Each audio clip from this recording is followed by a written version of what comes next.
When I was approached to chair this afternoon session, they said, the email said, can you do the closing summary in 100 minutes? And I said, yeah, I thought I could do 100. I might even manage 10 or less. So it's going to be 10 or less. What's a forum? Well, according to the Romans, it was an open space, open to the public for discussion of any suitable topic, which I think fits today extremely well. I think you are an extremely good example of a public-private partnership that works, that actually does something constructive.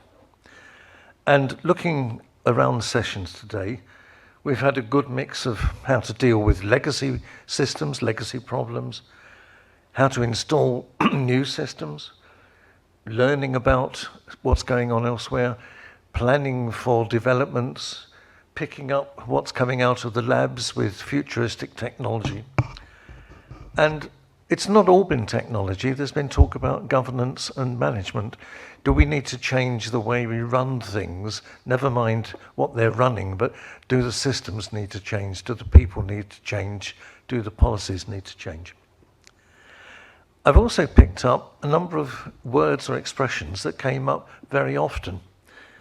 If you're not tech savvy, how do you get to grips with filling gaps? There were at least 3 different ends to that statement.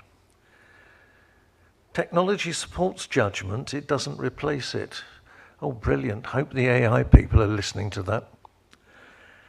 It's all about outcomes rather than inputs. Outcomes were mentioned a large number of times.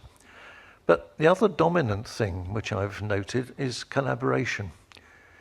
The need to work together. 280 years ago, King Charles, the then King Charles, was talking to Isaac Newton about gravity. And in effect said, how come you invented it, you discovered it?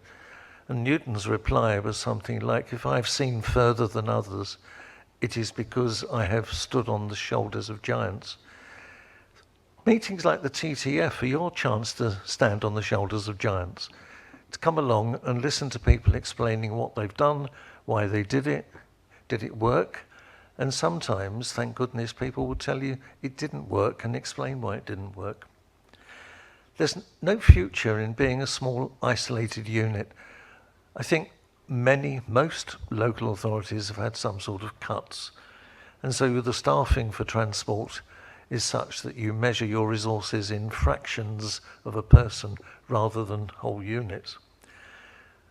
Local politicians need to realise that coming to a TTF meeting, while very enjoyable, isn't the same as a trip to Las Vegas.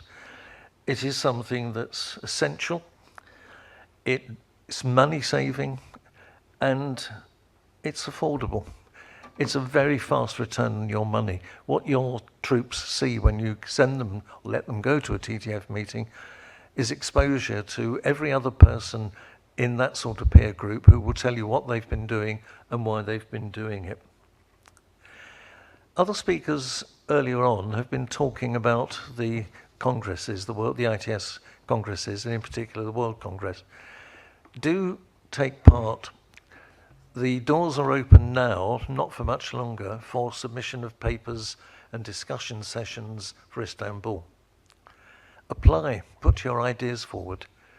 There is no test other than, is this anything of interest to the people? I sit on the judging committees for these, and I can say that with hand on hearts. There's no bias, there's no, oh, we've got to take this one, it's coming from Sid, or this one's coming from Turkey. It's got to be accepted. It's not the case. The judgment is this something that an audience will listen to and feel, well, that was a good use of my time, I learnt something. And similarly, the papers, you can send very, very academic papers in, so-called research papers, or you can send in the technical ones. And the technical ones, you're encouraged to give an account of something that you did. We installed this, it was hard work, but it did work in the end, and we're going to explain how we did it. And others have spoken about Birmingham. I'm biased. I ran the first ever World Congress in 1994, in the days when I had hair, but there was no internet and there was no Channel Tunnel. And working with the French with facts and having to fly over to hit people over the head wasn't much fun. 2006 in London was much better. But Birmingham is going to be better than that. And I do urge you, think about it, get involved, plan what you're going to do. There won't be another opportunity in the UK. Pretty certain I can say that. The organisers will send you all the slides for today. I don't know whether they come as one large package or whether you call off from a website the ones that you want, but you will get the material that's been presented. Can I finish with thanks for Paul and Paul, who looked after the morning session, to the speakers this afternoon for their quality and their punctuality, and also to Darren and the women in black who've made sure that this event actually ran and ran well. Thank you for coming.